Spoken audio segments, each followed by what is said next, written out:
Très bien. Bah, merci à tous d'être là. C'est chouette d'avoir du monde qui vient d'un peu partout, même du pays des bonnets à pompons, on nous dit dans le chat. Donc, merci d'être là. Alors, de mon côté, je suis à Seattle, aux États-Unis, et vous l'avez remarqué, je ne suis pas tout seul. Nous avons un invité qui n'était pas prévu, mais ça fait toujours plaisir et ce ne serait pas, comme je disais à Julie, une bonne formation si on n'avait pas des petits événements surprises comme ça. Alors, cette séance, je la propose dans le cadre de la semaine des classes inversées. Vous avez dû, si vous êtes ici, c'est que vous avez vu toute la communication probablement sur cette semaine. Je vous propose une séance sur les plans de travail, un sujet très trendy, très à la mode, et du coup, on va en parler, savoir pourquoi c'est si à la mode et pourquoi c'est associé à cette question des classes inversées et plus largement des pédagogies actives. Alors, l'idée, c'était vraiment de proposer ici un atelier, non pas sur la définition du plan de travail, qu'est-ce que c'est, on va pas, en tout cas, on va en parler, mais on ne va pas passer l'heure à faire ça, mais plutôt sur l'accompagnement, on va dire, à la conception, la réalisation d'un plan de travail. Alors, on est nombreux, en tout cas pour l'instant, et donc on va voir comment travailler ensemble sur ça. Mon idée, c'est de vous donner des pistes. Vous pratiquez peut-être déjà, et vous utilisez peut-être déjà cet outil, mais peut-être que vous pouvez apporter des éléments, venir enrichir ce que je vais dire, peut-être contredire même, et puis qu'on puisse travailler ensemble, en tout cas mettre un pied à l'étrier si vous ne connaissez pas. Alors, je vais partager mon écran et je vous propose en premier lieu, alors, screen, share, impeccable. On va aller regarder du côté de WooClap. Donc, vous voyez mon écran, j'espère en tout cas. Pourquoi ça vous fait rire? Donc, ouais, c'est le truc à la mode aussi, c'est l'autre truc trendy, WooClap. Donc, juste vous demander de vous connecter à cette adresse-là qui est indiquée ici. Je peux éventuellement le remettre dans le chat, ou si quelqu'un veut bien le faire pour moi, ça m'aiderait parce que gérer la conf, le chat et le petit, c'est compliqué. Donc voilà, n'hésitez pas à vous connecter à ce lien. Je vois qu'une personne est connectée pour l'instant. C'est simplement parce que je sais, on est nombreux et je ne sais pas du tout ce que c'est pour vous le plan de travail, ce que vous utilisez, ce que vous n'utilisez pas, comment vous le définissez. Donc peut-être juste prendre 5 minutes pour que l'on puisse avoir un éclairage là-dessus. En tout cas, que moi, je puisse avoir un éclairage et peut-être orienter mon intervention en fonction de ce que vous allez dire. Voilà, alors je vais mettre le chat en même temps. Merci d'avoir mis le chat, Julie. Le lien dans le chat, donc qui est ici. Je vais l'enlever. Si vous voulez scanner avec votre téléphone le QR code. Ça fait que 3 fois que je fais n'importe quoi. C'est pas grave. Voilà, donc si vous ne connaissez pas, je répète, et on a une petite adresse ici, wooclap.com/clease-pdt pour plan de travail, vous l'aurez deviné. Et l'idée, c'est de vous connecter à cette adresse et vous allez voir que je vais poser juste 2 questions, mais c'est simplement, comme je vous le disais, pour avoir un aperçu de votre pratique, de vos idées sur ce sujet-là. Je vois qu'on a 11 personnes qui ont pour l'instant pu se connecter. J'espère que ça marche pour vous. J'essaye de naviguer entre le chat et tout ça. Ah, Claire me dit j'ai ri parce que c'est mon outil préféré. D'accord. J'ai coupé le micro du coup. C'est un peu mon outil du moment aussi. Tu vois, depuis le début de l'année, c'est vrai que ça permet de diversifier un petit peu. Donc, hop, voilà, on commence à être un peu nombreux. Donc, pour ceux qui viennent juste de nous rejoindre, se connecter à cette adresse-là, je vais juste poser 2 questions. Vous allez pouvoir compléter. Je vais avancer parce que vous allez voir qu'on on a des choses à dire pendant cette séance. Simplement, avoir votre avis. Un plan de travail, c'est quoi? Merci de terminer la phrase. Alors, pas forcément une phrase longue, mais s'il vous plaît, qu'est-ce que c'est pour vous? N'hésitez pas à taper votre réponse. J'espère que ça marche de votre côté. On a pas mal de choses, une question d'outils, des étapes, des pistes de travail, une avancée, une question d'autonomie. Évidemment, c'est un outil utile, sinon on ne l'utiliserait pas. Indispensable, ça, on va voir dans quelle mesure. De la liberté, une question de structure aussi, un gros travail de préparation. Ça, c'est quelque chose qu'il va falloir qu'on discute aussi.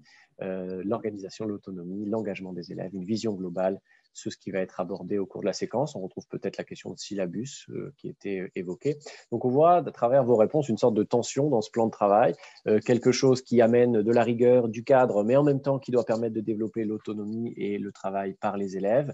Un outil qui permet d'offrir de la différenciation, plusieurs pistes, de la liberté, mais qui du coup nécessite un travail de préparation qui, a priori, pourrait être important. Donc voilà ce qui ressort de vos réponses. On va voir que cette tension, en effet, elle est palpable. Si on utilise cette question du plan de travail et si on aborde cette question aujourd'hui, c'est que c'est un outil, en effet, qui s'impose quelque part, en tout cas qui s'est imposé à moi quand j'ai commencé à vraiment faire travailler les élèves, même si l'expression de mise en activité peut paraître parfois un petit peu paradoxale, puisque c'est quand même le but du job, hein, de les mettre en activité, mais c'est quelque chose qui s'est assez imposé. Donc, on va voir cette question de la tension, puis on va voir ensuite des exemples et peut-être des pistes pour mettre le pied à l'étrier et commencer à travailler cette question du plan de travail. Alors, deuxième question, du coup, pourquoi faire? Alors, vous aviez commencé à l'évoquer dans la question 1, mais à quoi ça sert finalement? Parce que c'est peut-être la première question qu'on devrait se poser. En général, lorsqu'on veut essayer quelque chose, c'est parce qu'on a une idée derrière la tête. Alors, pourquoi? Organiser le travail, évidemment. Accompagner, dégager du temps en classe, ça c'est une question intéressante. Avoir la progression, plus de liberté. Donc vous avez proposé ici plein de réponses et on va essayer nous, de voir si finalement ce que peut nous apporter ce plan de travail, comment l'utiliser. Mais cette question, elle est peut-être première. Alors on pourrait passer finalement la séance entière à réfléchir à mais pourquoi utiliser le plan de travail et dans quel cadre.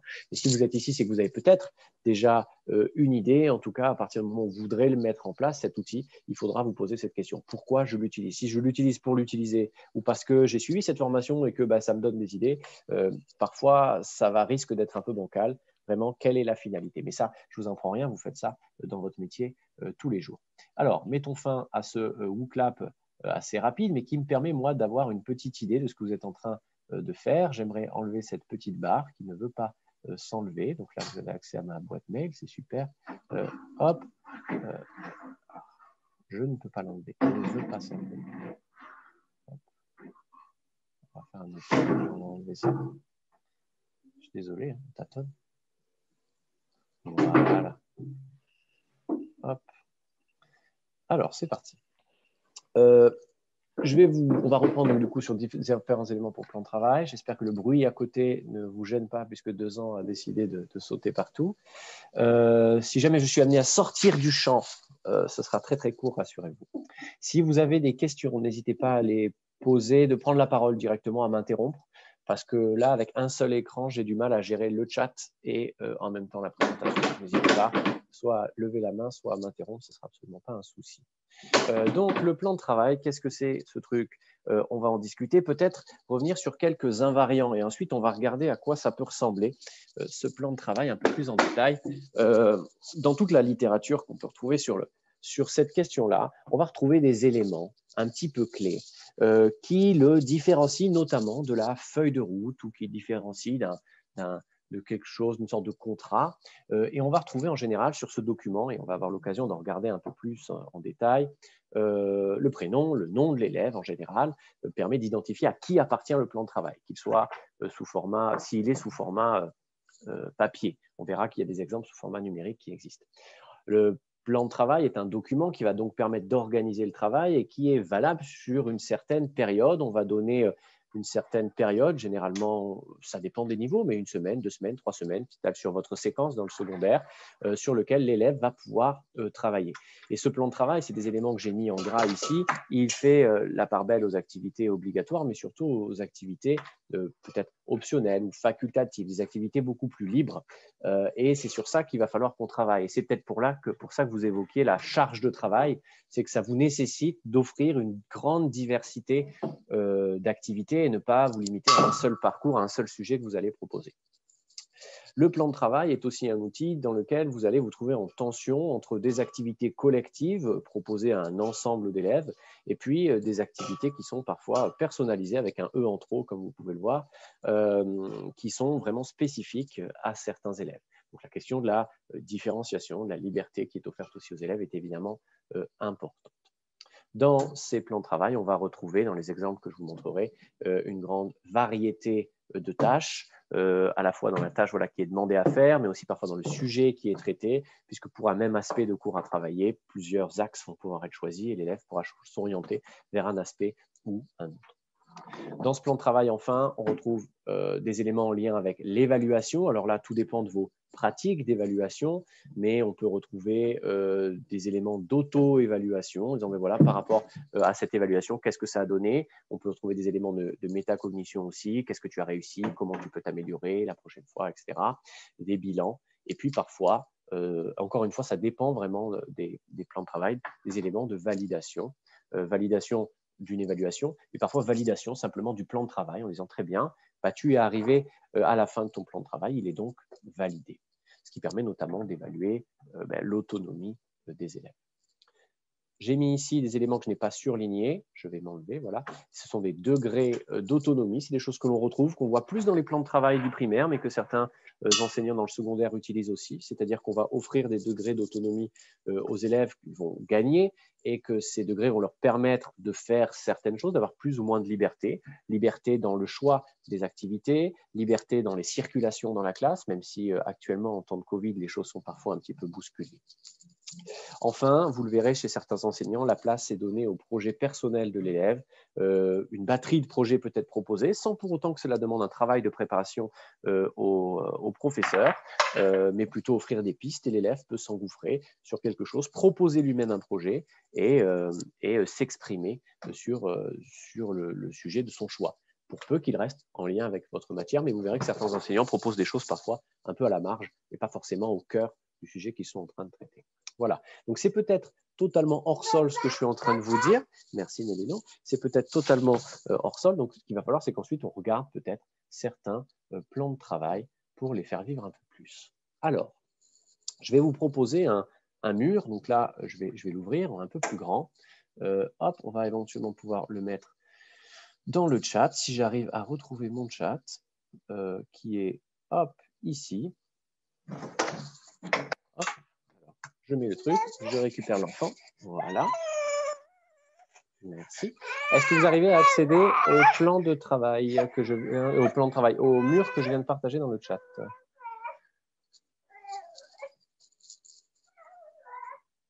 Oui, super, me dit Julie. Très bien.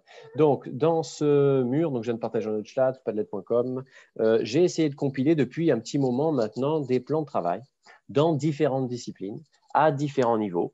Donc, ce mur compile des plans de travail essentiellement dans le secondaire, excusez-moi. Voilà, essentiellement dans le secondaire, avec différentes disciplines.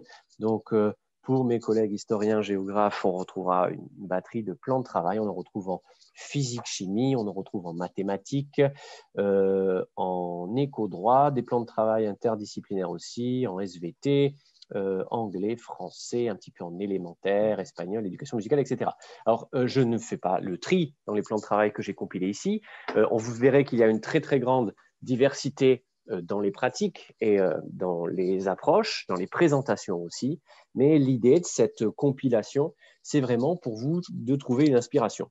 C'est-à-dire que si vous n'avez pas encore utilisé de plan de travail ou que vous ne voyez pas vraiment ce que cela peut être, eh bien, vous verrez des exemples. N'hésitez pas à aller voir évidemment dans votre matière, mais aussi dans d'autres disciplines. Cela peut vous donner des idées. Voilà. Donc, ce qu'on retrouve en général dans un plan de travail, alors on peut regarder peut-être celui-là. Si vous voulez s'ouvrir, voilà. Vous voyez une liste de tâches. Ici, cette personne a renvoyé un QR code qui doit renvoyer à des ressources, peut-être sur un ENT ou sur un site internet. Et puis, voilà, qu'est-ce qu'il va falloir faire? Il va falloir écrire le titre, il va falloir voir la capsule vidéo et faire le questionnaire, réfléchir. Donc là, vous voyez, et ensuite, l'élève peut cocher est-ce que ça a été fait, le professeur peut marquer si ça a été vu. Donc ça, c'est une version du plan de travail qui existe, qui peut ressembler un peu à une liste de courses quand même. Vous voyez, c'est un peu, allez, en 1, tu fais ça, en 2, tu fais ça, en 3, tu fais ça. Et c'est généralement, on va dire, le premier niveau du plan de travail, un peu cette liste. Et on verra que l'idée, c'est évidemment de s'en éloigner progressivement de cette liste pour proposer quelque chose de plus ouvert. Et on verra comment on peut faire. Voilà. Vous verrez des plans de travail qui sont aussi parfois numériques. On peut peut-être aller chercher dans d'autres disciplines, comme ici. Ici, c'est même largement ludifié. Alors, je vous laisserai parcourir en fonction de vos disciplines respectives. Mais voilà, des missions facultatives, vos missions, vous cliquerez, vous voyez, sur les petites étiquettes, ça va vous amener à des choses à faire. Le coin des quiz, les capsules sur YouTube. Donc là, on a carrément une grosse quantité de vidéos à visionner. Mais vous voyez, on a en fait une succession d'activités proposées avec plus ou moins de cadres, mais l'idée pour nous, finalement, dans le plan de travail, c'est d'offrir quand même de la liberté et on va essayer de regarder ça ensemble. Ok. Donc, voilà, je vous laisserai regarder ça. C'est vraiment pour vous. Et puis, si vous avez vos plans de travail, que vous avez déjà créés, n'hésitez pas. Il me semble que le mur est ouvert, mais ce n'est peut-être pas le cas. Je peux les rajouter ou vous pouvez les rajouter. L'idée, c'est qu'on ait cette compilation et qu'on puisse aller bien regarder, chercher une inspiration. Inspiration dans la démarche, inspiration dans le format, dans la présentation et voir bien ce qu'on peut faire un petit peu de tout ça. Voilà, donc j'espère que ce mur vous aidera. Je ne vais pas m'étaler plus, mais j'espère que ce sera utile pour vous. Voilà. Alors, cette petite barre m'énerve terriblement. Voilà. Est-ce que vous avez des questions jusque-là? Parce que je parle, mais je ne vous vois pas en plus et je gère un enfant à côté. Avez-vous des questions? N'hésitez pas. Alors, je vais charger le chat peut-être. Non. Pas de questions. C'est parfait. J'espère que c'est pas trop hors sol, en fait, parce que je me suis dit, bon, on va présenter quelque chose, je pense que les gens doivent à peu près avoir une idée de ce que c'est que le plan de travail, donc c'est plutôt, l'idée, c'est donner des pistes sur la réalisation, la conception, c'était vraiment l'objectif de cet atelier. Si vraiment vous découvrez totalement un plan de travail et vous ne voyez absolument pas ce dont je parle, ce qui peut arriver, je vous conseille vivement de vous rendre à la conférence de Sylvain Connac qui aura lieu samedi et qui lui prendra plus de temps pour expliquer l'origine du plan de travail, peut-être la différence avec ce qu'est un plan de travail par rapport à une feuille de route ou par rapport à d'autres outils. Donc, n'hésitez pas, si ce n'est pas clair, à compléter la séance du jour avec autre chose. Voilà. On dit dans le chat, quoi, c'est super pratique cette collecte. Ben, j'espère que ça va vous aider, c'est le but. Donne des idées pour la mise en page. Voilà, donc c'était évidemment l'objectif, c'était de vous donner des idées pour la mise en page. Alors, ouais, je crois que c'est la slide suivante. Non, ce n'est pas la slide suivante, on est un petit peu loin. Ce qu'il faut faire avec ce plan de travail, et c'est là où c'est difficile, mais c'est un peu difficile toujours comme ça dans notre travail, c'est de trouver l'équilibre. L'équilibre entre les activités collectives que l'on va proposer et les activités personnalisées. Lorsqu'on se lance dans un plan de travail ou avec des élèves qui n'ont pas l'habitude de ce type d'outils, on a envie de donner du choix, c'est parti, choisis ce que tu veux. Et si c'est ce qui se passe, on se retrouve vite dans l'effet garçon de café à courir à droite à gauche avec son plateau, son petit truc pour prendre des notes, etc. et à courir tout le temps. Alors, en fait, les élèves vont travailler, mais c'est vous qui travaillez énormément. Sauf que l'idée, c'est quand même que vous fassiez le boulot en amont, et éventuellement après, et que pendant la classe, ce soit eux qui soient vraiment au travail. Donc, il va falloir trouver cet équilibre qui va généralement passer par d'abord beaucoup plus d'activités collectives, puis progressivement davantage de choix, d'activités personnalisées. Et on verra peut-être comment mettre ça en place avec les élèves. Donc, un équilibre à trouver dans la préparation pour vous, à trouver dans la classe et surtout à trouver avec les élèves. Et on verra que l'usage du plan de travail sera différent, parfois même selon les différentes classes que vous avez. Vous pouvez avoir sur le même niveau différentes classes et vous n'utiliserez pas l'outil de la même manière. L'équilibre, il faudra le trouver aussi du côté de la gestion des travaux de chaque élève, comment guider les élèves pour choisir plutôt un parcours ou un autre, choisir plutôt une compétence à travailler ou une autre, combien de parcours offrir, c'est parfois difficile, on ne sait pas exactement comment les donner, comment les offrir, on se pose aussi des questions sur la question de la différenciation, est-ce qu'on différencie au niveau du sujet, est-ce qu'on différencie au niveau de la tâche finale, est-ce qu'on différencie au niveau de l'étayage, on a donc toute une problématique sur la différenciation. Mais sur ça, vous devez savoir des choses de toute façon et on pourrait trouver d'autres ressources à côté. Et puis, on a généralement un autre équilibre à trouver, c'est celui de l'autonomie, avec une tension où on dit bien le plan de travail doit permettre de donner un choix aux élèves, de la liberté et les aider à développer leur autonomie. Mais à l'inverse, on va trouver une critique d'enseignants qui disent « mais je ne peux pas leur donner de travail parce qu'ils ne sont pas autonomes. Je ne peux pas leur donner de plan de travail parce qu'ils ne sont pas autonomes. » Donc, il faut franchir le pas à un moment, mais ce pas, il va falloir évidemment le construire. On ne peut pas les jeter dans le grand bain tout de suite et il va falloir avancer progressivement avec eux. Alors, selon que je m'adresse à des professeurs de collège ou de lycée, évidemment, la question de l'autonomie n'est pas la même, mais c'est des choses qu'il faut avoir en tête. Voilà.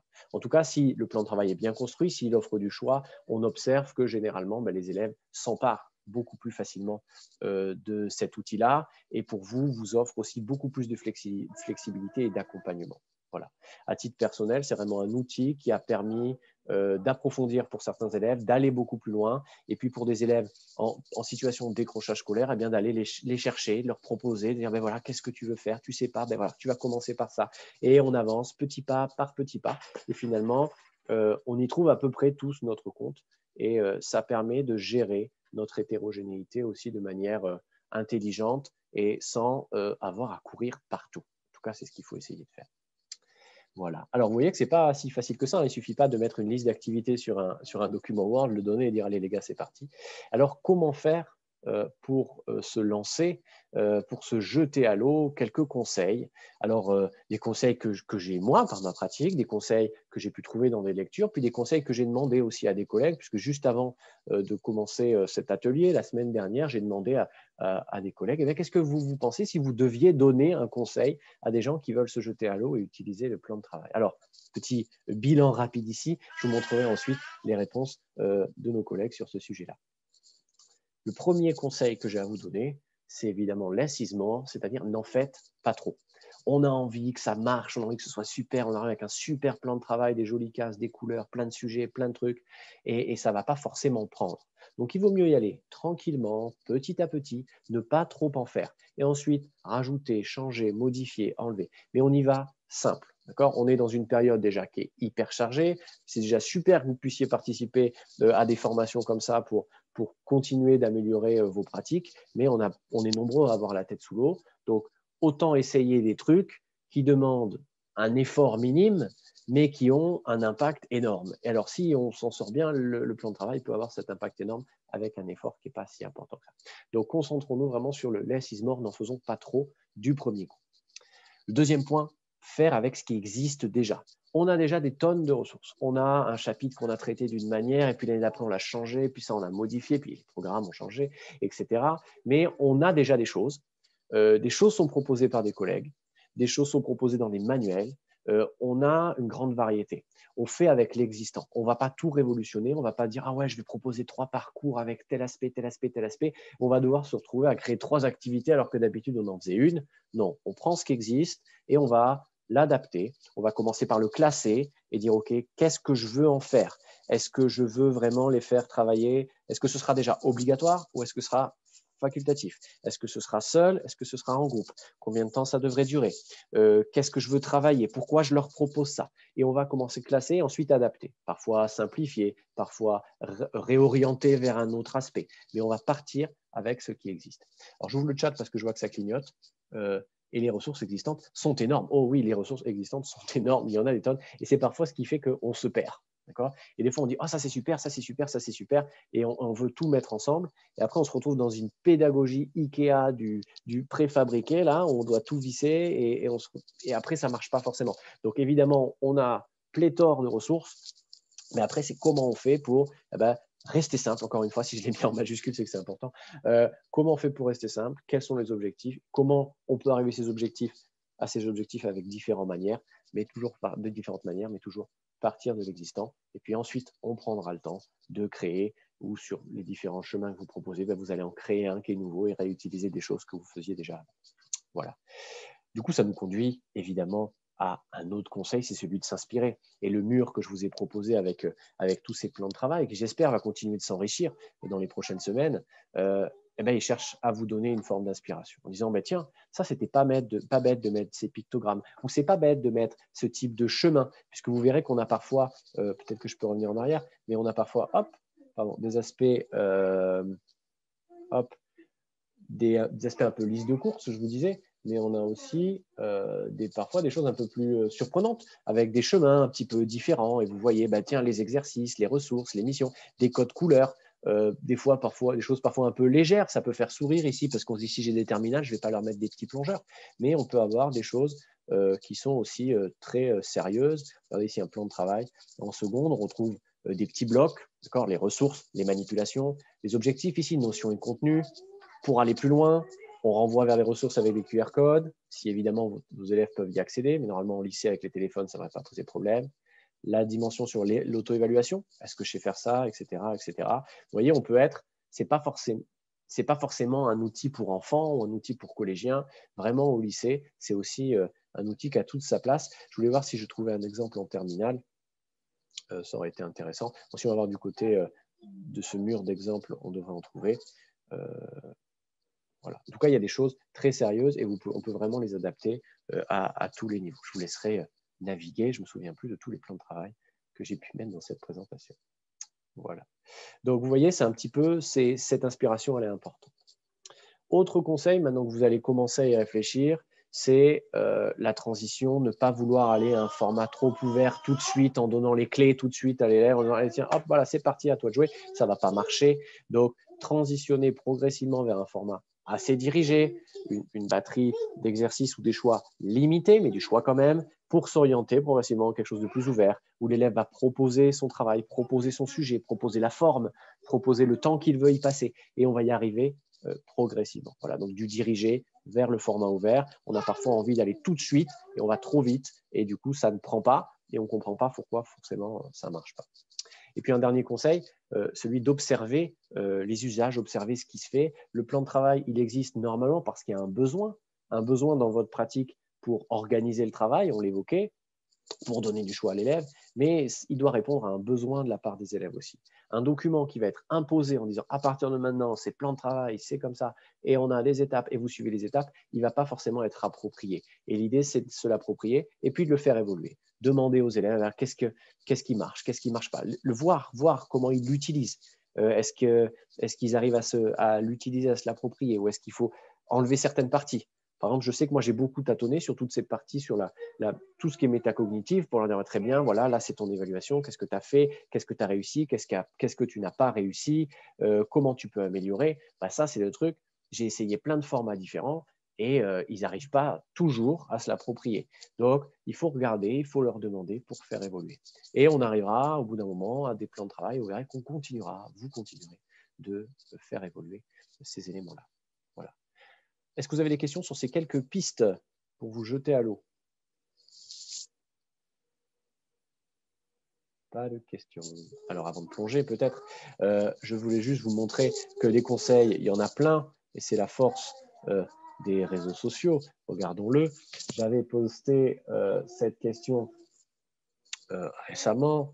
Petit coup de main pour finaliser une intervention. Quel conseil donneriez-vous à quelqu'un qui voudrait créer un plan de travail? Et on voit que finalement, beaucoup de personnes ont répondu, partir de ce qu'on a déjà fait, classer, découvrir, approfondir, synthèse, entraînement. Qu'est-ce qui est indispensable? Qu'est-ce qui est facultatif? C'est ce qu'on évoquait un petit peu plus tôt.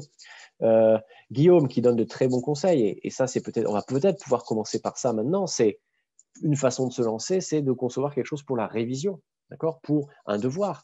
Donner un plan de travail pour 1 heure, peut-être, à une classe en disant, voilà, il y a ça qui s'offre à vous de choisir, de naviguer pour préparer au mieux votre révision. Ça pourra passer par des étapes obligatoires.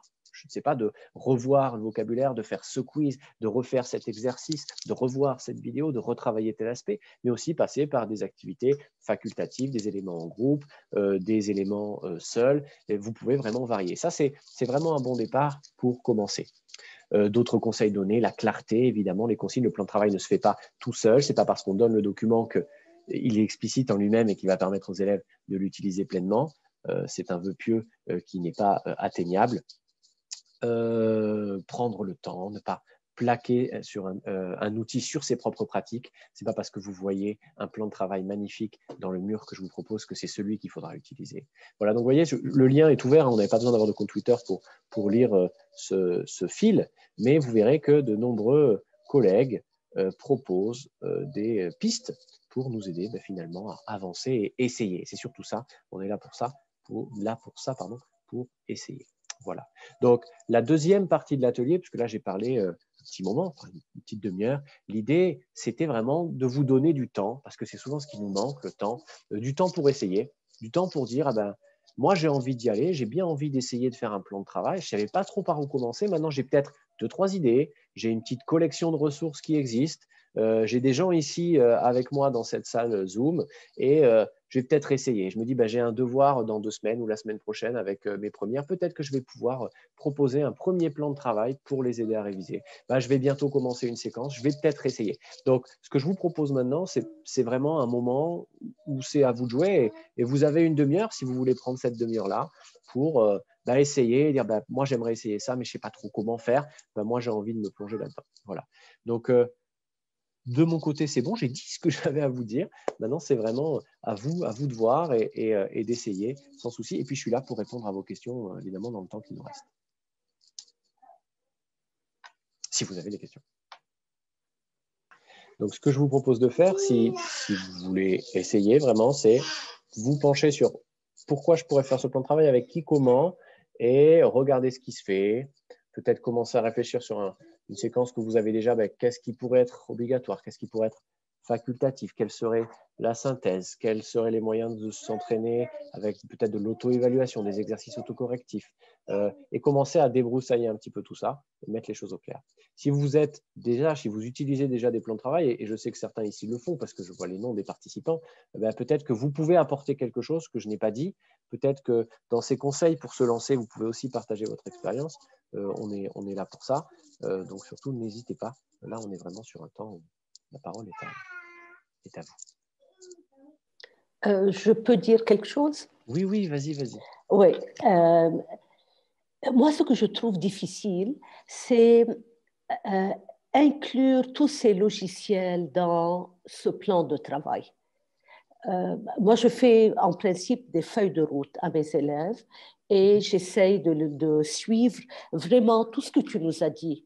C'est pourquoi, pour moi, c'était très clair. Mais ce que j'ai trouvé, ce qui manquait dans les feuilles de route que je faisais, c'est une place pour que les élèves répondent directement au lieu d'aller ouvrir ailleurs un logiciel ou bien ouvrir Teams pour me répondre. Ou bien écrire eux-mêmes et me l'envoyer par mail, parce qu'on travaille maintenant online, oui, bien sûr. tous nos cours. Donc, c'est ça mon grand problème, c'est m'approprier de ces outils tels que Genially, tels que, je ne sais pas aussi, qu'est-ce qu'on peut introduire, Flipgrid, etc. Moi, je leur envoie les feuilles de route sur Padlet. C'est les introduire dans Padlet pour que je puisse avancer. Ça, c'est mon problème. D'accord. Alors, donc, la feuille de route, on est d'accord juste sur la définition. Donc, la feuille de route, c'est un document identique pour tous les élèves. D'accord? Ils ont tous le même élève, tous le même papier, ou alors sur Padlet, même feuille de route, mêmes activités, mêmes tâches. Les tâches sont dans le même ordre. Est-ce que c'est ça, votre feuille de route? Exactement. D'accord. Mais certainement, il y a un point tout à fait différent ici, c'est cette différenciation.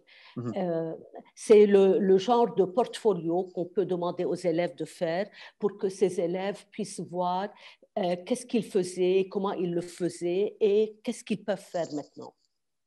D'accord, ok. Donc, c'est vrai qu'il faut souvent, vous le verrez d'ailleurs dans le mur que je vous propose, on a beaucoup de plans de travail qui sont parfois plus proches de la feuille de route. Alors, en fait, la feuille de route, c'est vraiment cet aspect identique, une liste de tâches à faire, parfois qui fait penser, sans jugement, une liste de courses avec des éléments à compléter, qui permettent vraiment de motiver les élèves, de donner un cadre, de fixer, dire voilà, tu sais ce que tu as à atteindre, tu sais ce qui te reste à faire. Le plan de travail, il a vraiment la volonté d'être un outil, mais normalement, un outil d'organisation, de responsabilisation des élèves, mais généralement, les activités ne sont pas directement dedans. Et je crois que ce que je crois comprendre, c'est que ce qui est difficile pour vous, c'est qu'on a ce document et qu'en fait, il faille aller à droite, à gauche, renvoyer vers un Genially, renvoyer vers Flipgrid, renvoyer vers Quizlet, renvoyer vers des choses et naviguer entre ces différentes ressources. C'est ça qui vous pose problème ou qui pose problème aux élèves, si j'ai bien compris? Pas aux élèves, à moi. À vous. Oui. Ok. Les élèves trouvent plutôt très, très actif ce genre de Très feuille. bien. Comment est-ce qu'ils vous rendent compte de ce qu'ils ont fait? Quand ils vont sur Flipgrid, je me doute que c'est facile pour vous d'aller voir sur ce qu'ils ont déposé. Vous aimeriez que tout soit à un même endroit, en fait, que tout soit compilé pour pouvoir tout voir, c'est ça? Non, ce que je disais, c'est ce que je trouvais difficile, c'est pouvoir, dans cette feuille de route ou bien dans ce plan de travail, positionner une place pour qu'ils puissent répondre directement. D'accord. Ok. Alors, c'est difficile parce que c'est vrai que le plan de travail, c'est vraiment un outil d'organisation, de planification des activités et qui n'est pas forcément voué à avoir les réponses directement à l'intérieur parce qu'on va se retrouver avec un truc énorme. Et en fait, on va se retrouver avec un dossier qui ne va plus vraiment être un plan de travail, mais en page 1, telle activité ou telle chose à faire avec tes réponses, en page 2, tes réponses, en page 3, tes réponses. Du coup, on va s'éloigner un petit peu du plan de travail et de sa définition. On restera dans un outil d'organisation, mais peut-être qu'il n'y aura pas suffisamment de choix. L'idée du plan de travail, c'est vraiment de s'orienter vers une adaptation à l'élève, vers plus de liberté, vers du choix dans les activités, vers plus d'initiatives de la part des élèves, et puis ensuite vers plus de coopération aussi, hein, puisque c'est indissociable de la question du plan de travail. Donc, je ne sais pas trop en fait comment vous répondre, je suis vraiment désolé. Non, ça va, j'ai bien compris. J'ai bien compris. Votre... J'avais mal compris l'utilisation du plan de travail. Je croyais que c'était axé aussi sur la réponse directe des élèves. Non, ça va maintenant. Voilà. Merci. Non, voilà, je vous en prie. Alors, c'est par contre quelque chose qu'on peut mettre en évidence grâce à votre intervention, c'est aussi la place qu'on donne au plan de travail. Le plan de travail ne vient pas remplacer l'intégralité de vos séances, l'intégralité du cours. Ça ne va pas être du plan de travail tout le temps. Vous voyez des élèves, je ne sais pas, 3 fois par semaine. Peut-être que sur ces 3 fois, il y aura une des fois qui sera la séance en plan de travail. Ou peut-être que cette séance aura lieu toutes les 2 semaines. Et ce sera un des moments dans lesquels les élèves pourront travailler un peu plus en autonomie, être plus libres et pouvoir naviguer à travers les options que vous proposez ou les options dont ils veulent s'emparer en proposant un projet personnel, par exemple. Donc, il ne faut pas imaginer que le plan de travail vient se surimposer à tout ce qui existait déjà, à l'apport que vous pouviez faire plus magistral, à d'autres éléments. C'est vraiment un temps spécifique et plus il va être approprié par les élèves, plus vous allez l'utiliser, plus il pourra prendre de place. Mais il n'est pas omniprésent, il n'a pas lieu tout le temps. Voilà. J'essaie de regarder les autres messages. OK. Donc, j'ai commencé, je lis dans le chat en même temps. Hein. Donc, j'ai commencé cette année, même si c'est plutôt ce qu'on appelle une feuille de route.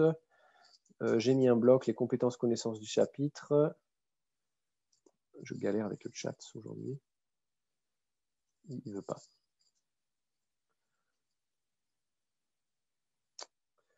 Est-ce que c'est pertinent? Parce que du coup, je propose les mêmes compétences et connaissances pour tous. Alors, vous pouvez proposer les mêmes compétences, les mêmes connaissances. Vous pouvez aussi avoir une palette en disant, bah, très bien, on va travailler dans cette séquence 3 grands aspects ou 3 compétences. En fait, vous allez choisir 2. Vous allez en choisir 2, vous allez travailler sur le même sujet, mais vous allez pouvoir le travailler en développant tel aspect, telle compétence, ou travailler plutôt telle compétence. Ça peut être le récit, ça peut être la description, ça peut être l'analyse, ça peut être le travail sur document, ça peut être plein de choses différentes, et vous proposez des parcours. Au final, les élèves auront vu, auront découvert les mêmes éléments en termes de connaissances, on va dire, mais ils l'auront traité différemment. Donc, mettre les éléments en disant, voilà, quelles sont les compétences, quelles sont les connaissances qu'on va travailler, c'est très pertinent de les faire apparaître sur le plan de travail. Mais ce n'est pas la finalité, je veux dire, du plan de travail. Il ne faut pas se forcer à dire, il faut absolument que tout le monde ait des choses différentes. On a dit, on y va doucement, tranquillement, chacun son rythme, et on verra comment les élèves s'en emparent. Parce que sinon, ce sera une déception. Vous allez passer du temps après voir un truc, vous dites, oh, c'est super sur le papier, puis s'ils ne s'en emparent pas, ben, ça ne va pas marcher. Alors, quelqu'un dit, Céline, je te conseille de demander aux élèves eux-mêmes. Ils sont capables, avec parfois des questions ciblées, de te dire le chat bug, ce qu'ils ont pensé sur leur façon de travailler. Ouais, ça, c'est super important. Demande aux élèves. Très bien. Est-ce que vous avez d'autres questions, d'autres remarques?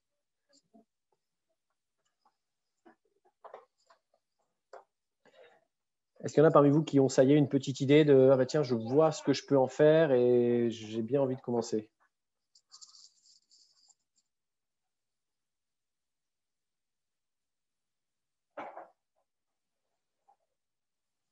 Ah oui, merci Raymond d'avoir répondu.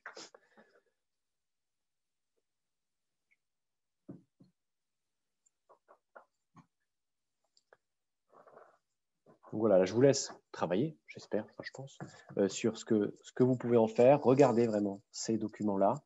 Et puis, si vous avez encore un petit doute sur, mais alors vraiment, c'est quoi ce plan de travail, n'hésitez pas samedi matin, si vous avez un petit peu de temps, à vous rendre à la conférence de Sylvain Connac. Quelqu'un demande une question? Oui, alors attends, parce que du coup, le chat avance. Quelqu'un a écrit une question et je n'ai pas vu qui c'est. Une question, c'est Michael qui disait une question. Oui, Michael, tu veux poser ta question?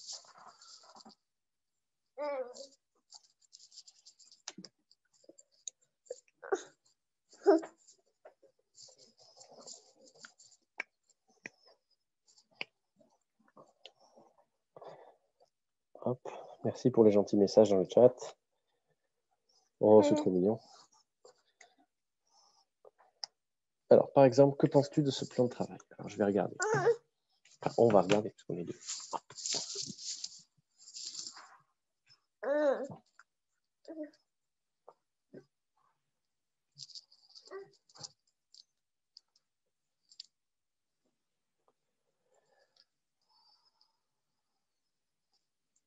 Ok. Vers quoi renvoient les, Michael, vers quoi renvoient les QR codes? Donc, des activités, des vidéos.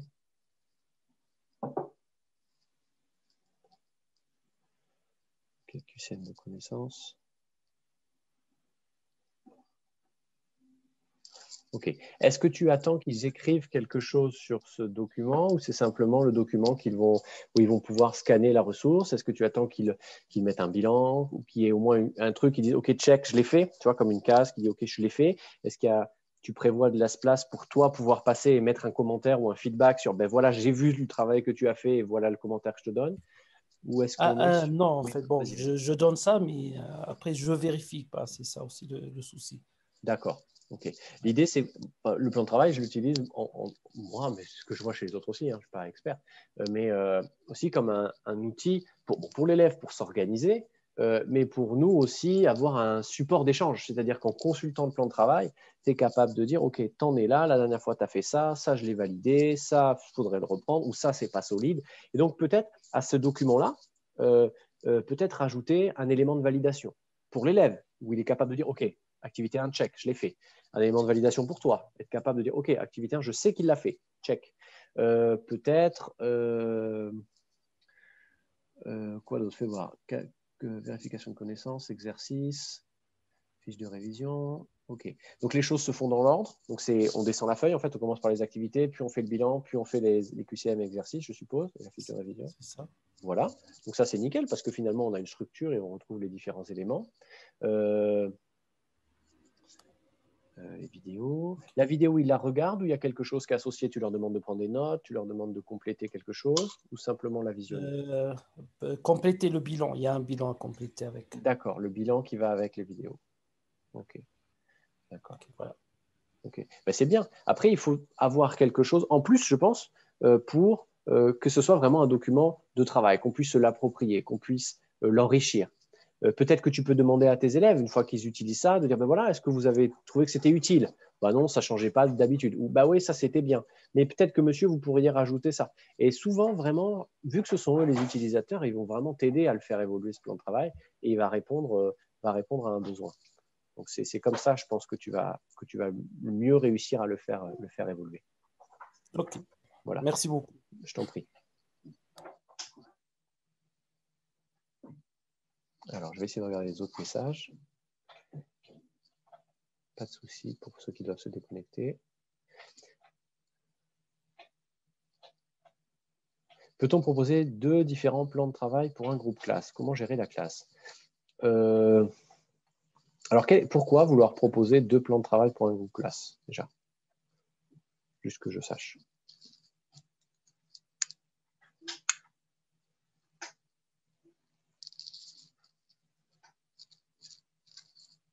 Parce qu'a priori, le plan de travail doit vous permettre d'offrir justement cette liberté, de proposer des parcours différents. Donc, un seul et même plan de travail doit pouvoir suffire pour offrir des possibilités de navigation qui me semblent variées. Pour la différenciation, on peut offrir un seul et même plan de travail en disant, bien, pour traiter cet aspect-là, vous allez pouvoir choisir une étude documentaire, vous allez pouvoir réaliser une carte mentale à partir de ça, vous allez pouvoir écrire un texte sur ça, et tu vas travailler différents aspects. Tu peux avoir des niveaux, si tu veux, en disant bah, ce parcours est plus facile, ce parcours est un petit peu plus difficile et celui-là est un peu plus challenging. Certains enseignants vont guider les élèves et dire, bon, ben, vous, vu le travail, l'évaluation diagnostique ou le travail là où vous en êtes, je vous conseille le parcours 1, vous, je vous conseille le 2, et toi, tu es toujours au top, donc je te conseille le 3, on va te mettre un truc un peu challenging. Et possibilité à toi, en tant qu'enseignant, d'organiser le travail comme tu l'entends. D'accord ? Plan de travail offre de la liberté, mais ne veut pas nécessairement dire l'élève a toute la liberté et choisit exactement tout le temps tout ce qu'il veut faire. Tu peux aussi le guider. Est-ce possible de proposer un plan de travail pour avoir un avis? Je ne comprends pas forcément trop la question, je suis désolé.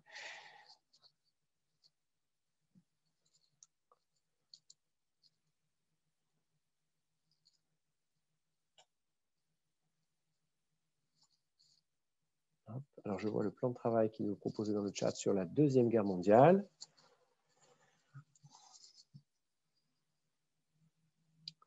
Avec les 3 parties.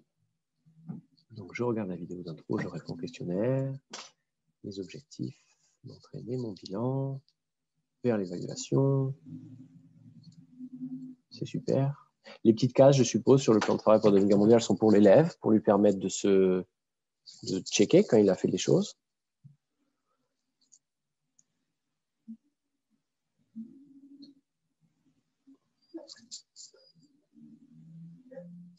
Okay. Le plan de travail sur la Deuxième Guerre mondiale, il me paraît chouette.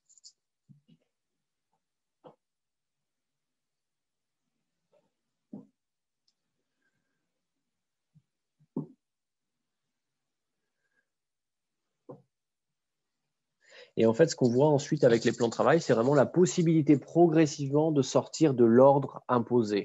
C'est-à-dire que c'est rassurant aussi pour nous, hein, puis ça nous aide à aussi gérer la classe et les rythmes, les vitesses à laquelle avancent les élèves, mais on donne des choses dans un ordre en disant, OK, tu vas commencer par introduction, ta vidéo, puis tu feras le grand 1, tu feras les questions, puis la définition, puis l'exercice. Ensuite, tu feras. Et en fait, on impose cet ordre-là, c'est hyper rassurant pour nous, on peut gérer, c'est rassurant pour les élèves parce qu'ils ont ce cadre-là. Ça peut aussi créer par contre de grands écarts finalement, puisque certains vont avancer beaucoup moins vite que d'autres.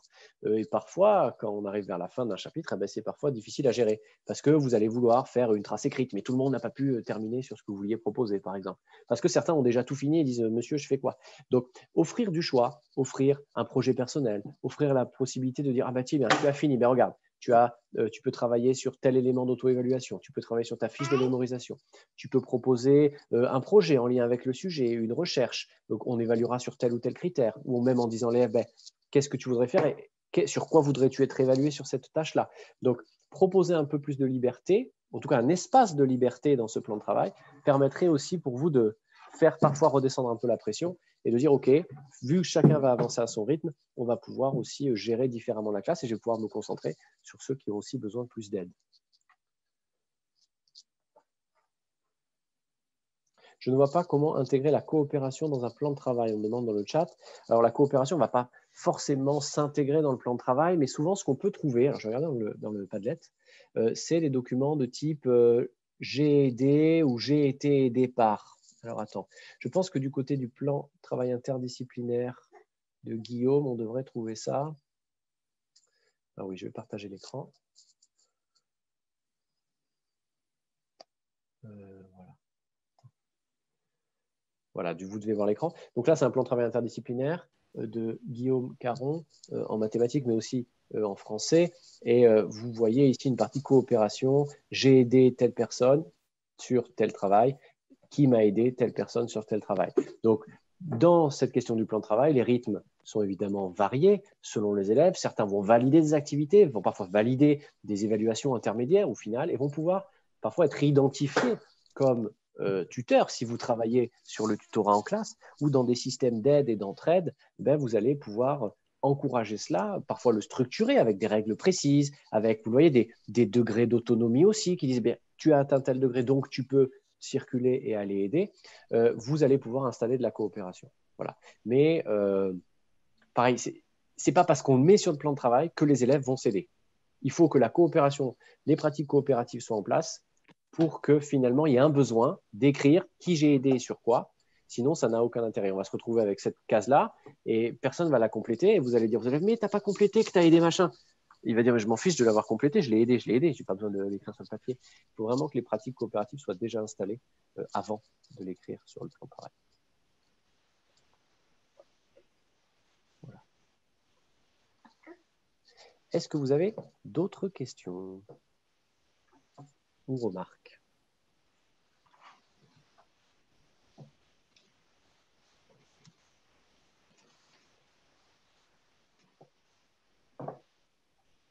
Donc, ce que je vous encourage vraiment à faire, c'est regarder ce qui se fait, regardez ce que vous avez déjà, qu'est-ce qui vous semble vraiment essentiel, obligatoire, et tous les élèves devront passer par là, et ensuite qu'est-ce que vous pouvez offrir comme parcours, enfin, le vocabulaire est varié, chaque prof choisit son parcours, son vocabulaire, mais comme chemin, comme itinéraire, comme parcours, pour que l'élève puisse développer ou approfondir un aspect ou travailler une compétence. Est-ce qu'il le fera seul? Est-ce que vous offrez la possibilité de le faire à plusieurs?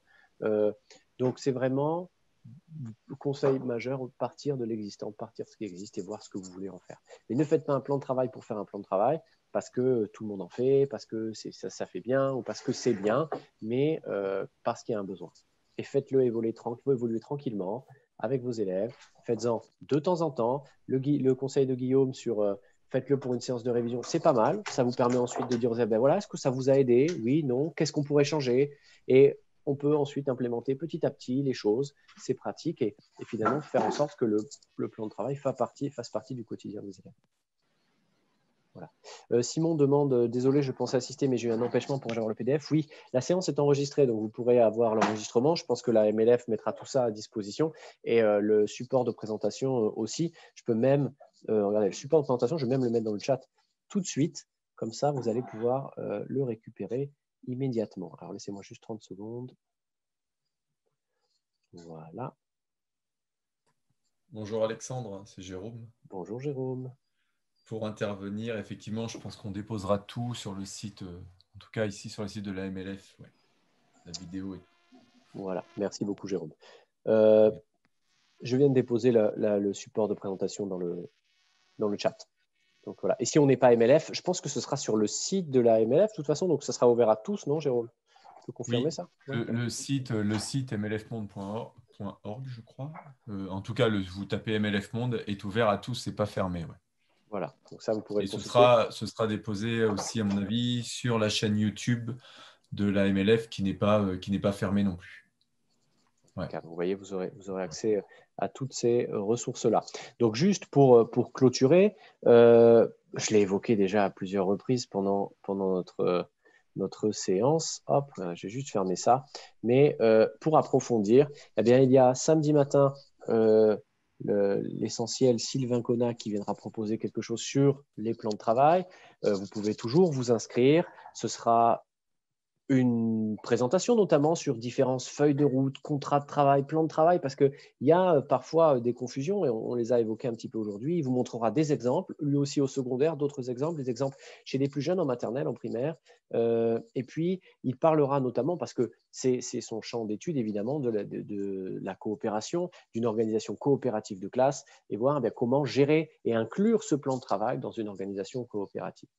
Je vous renvoie aussi vers cet excellent ouvrage de Guillaume Caron, que j'ai évoqué un peu plus tôt, Laurent Fillon, Céline Si et Yasmine Vasseur, sur Oser les pédagogies coopératives au collège et au lycée. Et cette fois-ci, du coup, il n'y en a pas beaucoup des ouvrages finalement qui se concentrent sur le secondaire. On a cet ouvrage qui est très bien fait, qui est plein de petits exemples. Vous retrouvez à l'intérieur d'autres exemples de plans de travail que je n'ai pas mis sur le Padlet, mais vous retrouverez des témoignages, vous retrouverez plein de choses très bien, vraiment avec des enseignants qui pratiquent ça depuis un long moment et qui ont un regard critique sur le sujet. Donc n'hésitez pas à consulter cet ouvrage. Je crois que via la présentation, j'ai mis le sommaire, donc vous pouvez voir et avoir une petite idée de ce qui se passe. C'est vraiment un ouvrage très riche et surtout qui parle aux professeurs du secondaire, alors que beaucoup d'ouvrages ou d'articles sur le sujet sont plutôt centrés sur le primaire. Voilà, donc j'espère que ça a été utile pour vous, que cette présentation vous a apporté quelques pistes, que vous avez peut-être commencé à réfléchir, à mettre les mains dans le cambouis pour voir qu'est-ce que je peux en faire. Je vous souhaite en tout cas une excellente semaine. J'espère que vous aurez l'occasion de vous rendre à d'autres ateliers ou conférences, d'autres partages de pratiques organisés par la CLIS et puis par la MLF. Et puis, je vous dis à très bientôt. Il y en a que je sais que je reverrai très vite. Et puis, pour les autres… Alexandre, c'est quoi la CLIS? La CLIS, ça veut dire classe inversée la semaine. Parce qu'en fait, voilà, l'association qui s'appelle Inversons la classe, qui organise plusieurs événements sur les classes inversées, organise un congrès qui s'appelle le CLIC, classe inversée le congrès. Et CLIS, c'est classe inversée la semaine. Et là, toute cette semaine, elle est dédiée à cette question des classes inversées, mais pas seulement. Vous avez vu qu'on n'a pas vraiment parlé de classe inversée aujourd'hui, et de mise en activité des élèves, de pédagogie dites active. Et si tu vas sur le site du forum pédagogique, tu verras plein de choses qui sont proposées sur le sujet. Oui, merci. Je t'en prie. Voilà, donc j'espère que ça a été utile, vraiment. Si vous avez des questions, n'hésitez pas. J'avais mis mon mail en fin de présentation, le compte Twitter aussi. Je vous souhaite à tous une excellente soirée, journée, nuit, je ne sais pas où vous en êtes, et je vous dis à bientôt. Merci à tous.